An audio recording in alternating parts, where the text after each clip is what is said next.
আজকে তো মাছ ধরতেই গেছিলেন। হ্যাঁ, তো কি মাছ পড়েছে যদি একটু দেখান। এই ধরনের মাছ আচ্ছা আচ্ছা। এই ভোলা মাছ, এরকম মাছ, চিংড়ি। হ্যাঁ হ্যাঁ। বাঘের বিপদ, তো সেটা বাঘের তো মুখোমুখি হয়েছেন? সুন্দরবনের সব মানুষ, ওটাই তো ভয়, যার কারণে সবাই তো যেতে চায় না। আমাদের গ্রামেও আসতো মাঝে মাঝে ঢুকতো।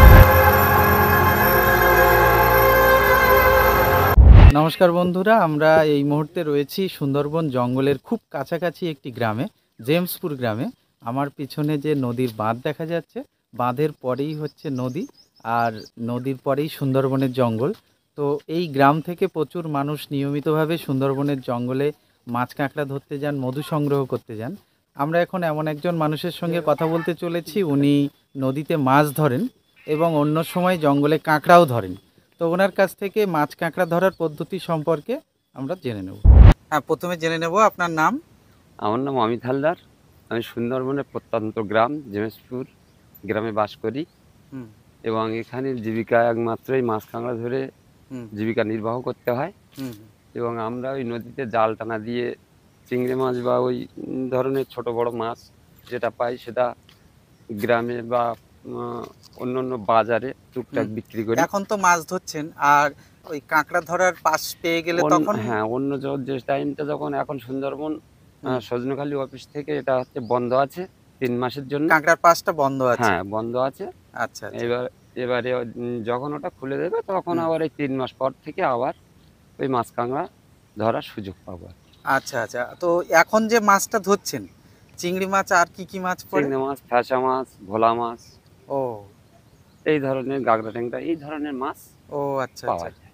তো ওটা বিক্রি করেন কোথায়? এখানেই বিক্রি খটিতে বাজারে, বিক্রি হয়ে যায়? যেখানে বাজার নিয়ে যায়। মানে সাধুপুর বাজার বা ওই উম, দয়াপুর হ্যাঁ, বাজার, এই দয়াপুর সমস্ত বাজার, বাজারগুলোতে? লাক্সবাগান বাজার। এই যে মাছ ধরতে যান, মানে শুরু করেন কটা থেকে? এই নদীর জোয়ার ভাটার একটা সময় আছে এখন, হুম যেটা হচ্ছে ভাটার লাস্ট টাইম থেকে হুম। জাল টানাটা শুরু হয়। ও। এবার জোয়ার ওঠার আগ পর্যন্ত হুম এই টানাটা দেওয়া হয়। এবার স্রোতের গতি যখন মানে ফিরে যায় হুম হুম। তখন এটা বন্ধ হয়ে যায়, অর্থাৎ মোটামুটি বন্ধ করে দিতে হয়। ভোরের দিকে চলে আসতে হ্যাঁ, হয়? এই জোয়ার টাইমটা যে টাইমে হবে সেই টাইমটা, মানে আচ্ছা, ভাটাটা যে টাইম জোয়ারের মুখ মানে মানে শুরু হবে ভাটা আর কি। শেষ আর জোয়ার হ্যাঁ শুরু হ্যাঁ, হবে, শুরু হবে আর এইরকম আগ একটা সময়? মুহূর্তে। হ্যাঁ আচ্ছা আচ্ছা। আজকে তো মাছ ধরতেই গেছিলেন, হ্যাঁ। তো কি মাছ পড়েছে যদি একটু দেখান। ও। এই ধরনের মাছ আচ্ছা আচ্ছা। এই ভোলা মাছ, আচ্ছা আচ্ছা।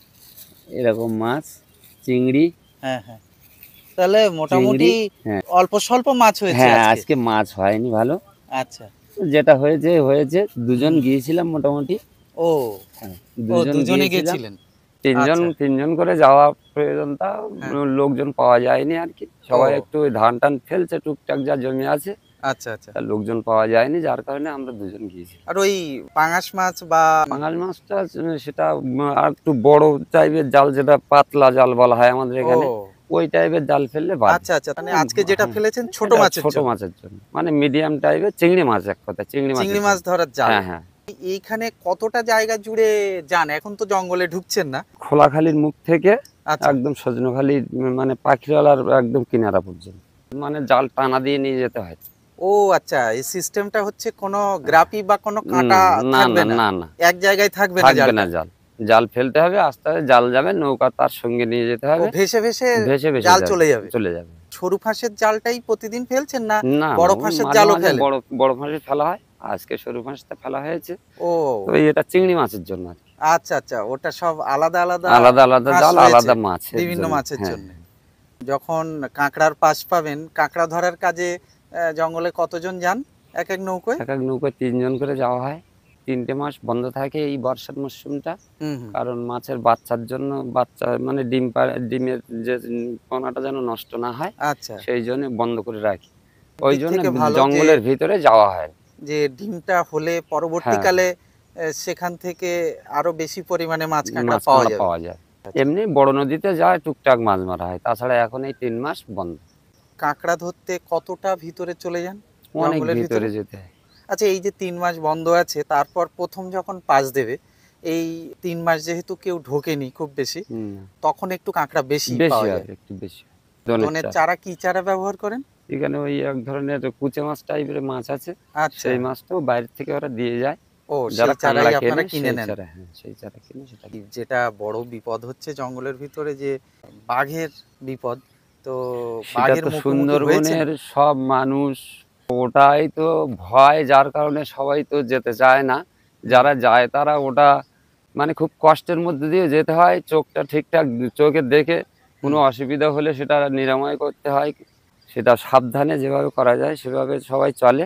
মানে হ্যাঁ, বাঘের বেশি দেখা তো বেশি হয়েছে অবশ্যই, হ্যাঁ, বাঘের জঙ্গলের দেখা তো ভিতরে হয়েছে। ঢুকছেন মানে। বাইরে আমাদের গ্রামেও আসতো, মাঝে মাঝে ঢুকতো। এখন হুম তো সজনখালি অফিস, হুম আমাদের এখানটা পুরো ডবল জাল দিয়ে একদম আটকে ফাইন করে দিয়েছে। হুম হুম। যার কারণে আমরা সেদিক থেকে খুব মুক্ত আছি, ভালো আছি। লোকালয়ে এখন আর আসছে না। লোকালয়ে আসে না, হ্যাঁ, সেদিক থেকে ভালো আছি। আর জঙ্গলের ভিতরে।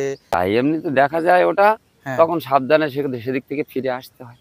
সে নদীতে আর দোনটা না ফেলে হুম হুম। যে মানে সমস্যার সম্মুখীন না হয়ে অন্য নদীতে আবার চলে যেতে হয়। আচ্ছা, জ্বালানি কাঠ সংগ্রহের জন্য মাঝে মধ্যে তো না, জঙ্গলে না, ঢুকতে হয়। জঙ্গল হচ্ছে সবুজায়লায়। এখন আমরা ওই একদম জঙ্গল থেকে একদম মুক্ত, কোনো রকম কিছুই কাটা হয় না। ও, একদম গ্রামাঞ্চল যেভাবে আমরা এখানে গাছ লাগিয়ে যেটা ব্যবহার করার যোগ্য হয় সেটা করি। তাই এখান দিয়ে জঙ্গল জ্বালানি সব এখান দিয়ে নিয়ে যান হ্যাঁ, লোকালয় থেকে? হ্যাঁ, হ্যাঁ, আমরা ওখান থেকে কোনো কিছু কাটি না, কোনো কিছু বাহ। করি না। কারণ সবুজায়ন না থাকলে প্রকৃতির হুম। ভারসাম্য নষ্ট হবে, অক্সিজেন পাবো না আমরা। সেদিক থেকে আমাদের গ্রামাঞ্চল খুব সচেতন।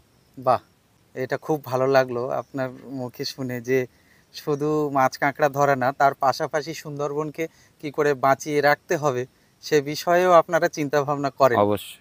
তো কতদিন থাকেন একটানা জঙ্গলে? যখন করতে হয় ১ সপ্তাহ, ৭ থেকে ৮ আচ্ছা, দিন।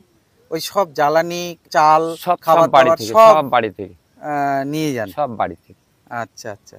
সবকিছু জল-টল সবকিছু বাড়ি থেকে নিয়ে যাওয়া হয়, বাহ, সবকিছু। মানে আগে শুনেছি যেটা বেশিরভাগ দুর্ঘটনা ঘটতো ওই জ্বালানি কাঠ সংগ্রহ হ্যাঁ, করতে হ্যাঁ, গিয়ে হ্যাঁ, হ্যাঁ। বা সেদিক থেকে মাছ এখন ধরতে অনেকটা নেমে, ভালো। এই সমস্যাগুলো। ওইজন্যই এখন বিপদটাও কম হচ্ছে ওইজন্য। কেউ আচ্ছা কোনো দিক থেকে উঠছে না, কোনো কিছু করছে না। আচ্ছা আচ্ছা। সেদিক থেকে বিপদ কম এখন। বাড়িতে কি চাষের জমি জমা কিছু আছে? অল্প স্বল্প। এই মাছ ধরার ফাঁকে হ্যাঁ, ফাঁকে, ফাঁকে। কাজকর্ম করে হ্যাঁ, নিচ্ছেন? হ্যাঁ। আচ্ছা, এই গ্রাম থেকে তো প্রচুর পরিযায়ী শ্রমিক হিসাবে অনেক মানুষ বাইরে কাজকর্ম করতে যায়। বাইরে গেলে ইনকাম আর জঙ্গলে গেলে ইনকাম কিরকম হয়? ইনকামটা ঘটানো হচ্ছে যারা জঙ্গলটা করে তারা এই দিকেই থাকে। হুম এবার যারা বাইরে যায় মানে পরিশ্রমটা অতটা করতে পারে না, হুম হুম। তারা এই দিকেই এই কাজটাই করে। আর যারা বেশি একটু পরিশ্রম করতে পারে তারা হচ্ছে বাইরে যায়। আর এখন চাষ করে তো সেইভাবে খরচ উঠছে ফসলের না সেইভাবে। না সেইভাবে সারের দাম যা মূল্য তাতে চাষবাস করে সেইভাবে আরকি মানুষরা মানে পয়সা পাচ্ছে না। মানে চাষের প্রতি উৎসাহ একটু কম, মানুষের কম। কম, কম। মানে করতে হয় তাই করা, হ্যাঁ, এরকম একটা এরকম। যে ওখান থেকে লাভ হবে। যতটুকু ওই সংসার চালানো, যতটুকু চালটা দরকার সেটা আ সংসার নির্বাহ করার জন্য সেইটুকুনি চাষ করতে হয়। এবার হুম হয়তো ১০ কাঠা কি কারো ১ বিঘা আছে, সেটা না চাষ করলে নাই। হুম হুম। রেশনের হ্যাঁ, চালে হ্যাঁ, হ্যাঁ, খোরাকটা হয়ে যাচ্ছে। হয়ে যাচ্ছে। আর আর আয়লার চাল টুকটাক একটা রয়েছে। হ্যাঁ, আর টুকটাক যতটুকু লাগছে হুম। সেইটাই আরকি চাষবাস করা হয়। আচ্ছা আচ্ছা। আমরা সুন্দরবন জঙ্গলের মাছ কাঁকড়া ধরার বিষয়ে খুঁটিনাটি জেনে নিলাম। ভিডিওটিতে অবশ্যই লাইক করবেন, কমেন্ট করবেন আর চ্যানেলটি সাবস্ক্রাইব করে পাশে থাকবেন। আবার দেখা হবে এরকম নতুন ভিডিও নিয়ে। সবাই ভালো থাকবেন, সুস্থ থাকবেন। নমস্কার।